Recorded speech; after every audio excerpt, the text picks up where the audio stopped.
Glenmark pharma के numbers की बात करें तो यहाँ पे हमें चारों ही फ्रंट पे एक रिकवरी देखने को मिली है, लेकिन जो स्ट्रीट ने अनुमान लगाया था वहां से जो नंबर्स आए हैं वो थोड़े से वीकर साइड में आए हैं। कंपनी जो हमें पिछले साल सेम क्वार्टर में लॉस में देखने को मिली थी, वहां से कंपनी प्रॉफिट में तो आई है।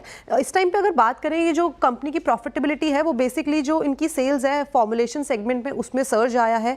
इनका जो यूरोपियन बिजनेस है वो बड़ा है, लेकिन अगर इंडिया के बिजनेस की बात करें या फिर यूएस के बिजनेस की बात करें तो वहां पे जो डिमांड देखने को मिली है वो थोड़ी सी स्लगिश देखने को मिली है, और बाकी के जो रेस्ट ऑफ द वर्ल्ड की सेल्स है उसमें भी केवल 3% का इजाफा आया है।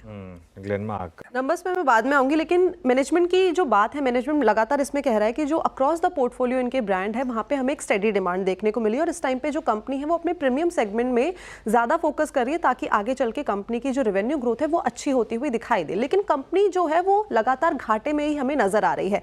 अगर नेट लॉस की बात करी जाए तो हालांकि घाटा यहाँ पे कम हुआ है, लेकिन फिर भी जो कंपनी है इस टाइम पे लॉस में ही आके बैठी हुई है। अगर इस टाइम पे मार्जिन देखे जाए तो वहां पे भी एक स्लाइट इंक्रीज देखने को मिल रहा है, इतने कोई ल्यूक्रेटिव नंबर इस टाइम पे नहीं दिखाई दे रहे हैं।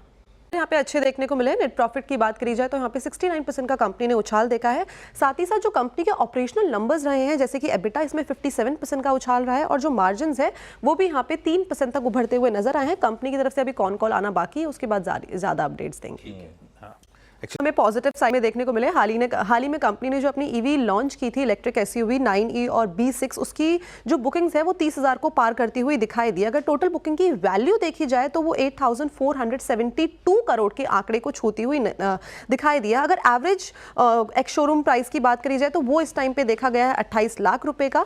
9e का जो कॉन्ट्रीब्यूशन देखा गया है वो है 56% का, और B6 का जो कॉन्ट्रीब्यूशन देखा गया है वो है 44% का। यानी कि ओवरऑल अगर हम नंबर्स की बात करें तो नंबर्स यहाँ पे काफी ज्यादा रोबस्ट आते हुए दिखाई दिए। और उसमें कंपनी ने ये भी बोला है कि जो इनके टॉप 3 वेरिएंट्स है उसका जो कंट्रीब्यूशन है वो अप्रोक्सीमेटली 73% का यहाँ पे हमें आता हुआ दिखाई दिया है। और साथ ही साथ जो इन गाड़ियों की शुरुआती कैपेसिटी है वो है 5,000 यूनिट पर मंथ की। कंपनी की तरफ से अपडेट्स आए तो अपडेट्स रोबस्ट है। चलिए भाई, डे 1 करते हैं अच्छे नंबर के साथ। जीएसके फार्मास्यूटिकल के नंबर हमें रोबस्ट साइड में देखने को मिले हैं। कंपनी की प्रॉफिटेबिलिटी यानी कि मुनाफे में करीब 35% का इजाफा आया है साल दर साल। रेवेन्यू बात करी जाए तो यहाँ पे भी 18% की बढ़ोतरी देखने को मिली है, और ऑपरेशनल नंबर्स एबिटा और मार्जिन भी यहाँ पे अच्छे खासे एक्सपैंड होते हुए दिखाई दिए हैं। अगर इनकी जो की प्रोडक्ट पोर्टफोलियो की बात करें तो वहाँ पे भी स्ट्रॉन्ग ग्रोथ देखने को मिली है, और जो उनके फ्लैगशिप ब्रांड्स हैं उनका मार्केट शेयर जो है वो कॉन्टिन्यूसली ग्रो होता जा रहा है। दिलीप बिल्डकॉन के नंबर्स हमें मिक्स बैग देखने को मिले हैं। मुनाफे में हमें 7% की बढ़त देखने को मिली है, लेकिन रेवेन्यू यहाँ पे हमें करीब 10 से 11% तक घटता हुआ दिखाई दिया है। एबिटा और मार्जिन इस टाइम पे हमें पॉजिटिव साइड में नजर आए हैं। खराब नंबर्स आए हैं बोरोसिल रिन्यूएबल के, जहां पे जो कंपनी का नेट लॉस है वो और भी ज्यादा बढ़ता हुआ दिखाई दिया है due to higher input cost, और साथ ही साथ कंपनी इस टाइम पे काफी ज्यादा प्राइसिंग प्रेशर जो है वो फेस कर रही है। नेट लॉस 30 करोड़ के पार आके बैठ गया है। रेवेन्यू में यहाँ पे हमें एक स्लाइट इंप्रूवमेंट देखने को मिला है, लेकिन अगेन अगर ऑपरेटिंग नंबर्स की बात करें तो वहां पे जो कंपनी का लॉस है वो बढ़ता हुआ दिखाई दे रहा है, और जो डिमांड है सोलर फोटोवोल्टिक मॉड्यूल्स की वो भी हमें डिक्लाइन होती हुई नजर आ रही है।